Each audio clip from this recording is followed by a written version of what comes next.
रामचरितमानस में गोस्वामी तुलसीदास जी लिखते हैं कि जो इच्छा धरहि मन माही, हरि प्रसाद कुछ दुर्लभ नाही।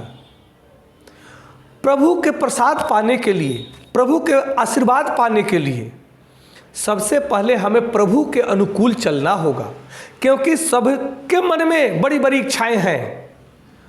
और सबने अपने मन में बड़ी बड़ी इच्छाएं पाल रखे हैं। उसके हिसाब से उनकी इच्छाओं की पूर्ति नहीं होती है। परंतु जो अपने आप को ईश्वर के अनुकूल बना लेते हैं, उन इच्छाओं के अनुकूल बनाकर प्रभु से प्रार्थना करते हैं कि मेरे को इस पद की, प्रतिष्ठा की, व्यापार की, प्रसिद्धि की प्राप्ति चाहिए, उसके अनुकूल जब मनुष्य कर्म करता है तब ईश्वर की कृपा उस पर होती है। क्योंकि ईश्वर तो सब पर बराबर कृपा कर रहे हैं, लेकिन जब तक आप उस कृपा के सुपात्रता को प्राप्त नहीं करते हैं, उसके अनुकूल आप नहीं होते हैं, तब तक ईश्वर की कृपा आप पर नहीं प्राप्त हो सकती है, आप पर नहीं बरस सकती है। ईश्वर की कृपा पाने के लिए ईश्वर के अनुकूल आचरण, वाणी, व्यवहार और कर्म आपको करना होगा। जो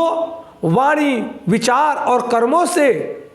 ईश्वर युक्त कर्म करता है, ईश्वर के अनुकूल आचरण करता है, ईश्वर के अनुकूल कर्म करता है, तब ईश्वर उसको वरदान देते हैं और वह अपने जीवन में श्रेष्ठ इच्छाओं की पूर्ति कर पाता है। और अन्यत्र 90% लोग इच्छाएं तो बहुत बड़ी बड़ी पाल रखे हैं कि मैं हेलीकॉप्टर खरीद लूं, मैं बहुत बड़ा व्यवसायी बन जाऊं, बहुत बड़ा आदमी बन जाऊं, परंतु जब तक वो उसके अनुकूल कर्म नहीं करेंगे, बड़े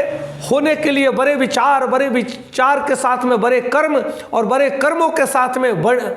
मधुर वाणी के साथ में अगर वो जीवन को नहीं जी पाते हैं, अपने जीवन को अनुकूल नहीं बना पाते हैं, उनके जीवन में उनकी किसी भी इच्छाओं की पूर्ति होना मुश्किल है। और इच्छाओं की पूर्ति करना चाहते हैं तब आप ईश्वर के अनुकूल और उस पद की प्राप्ति के लिए आप उसके अनुकूल कर्म करें।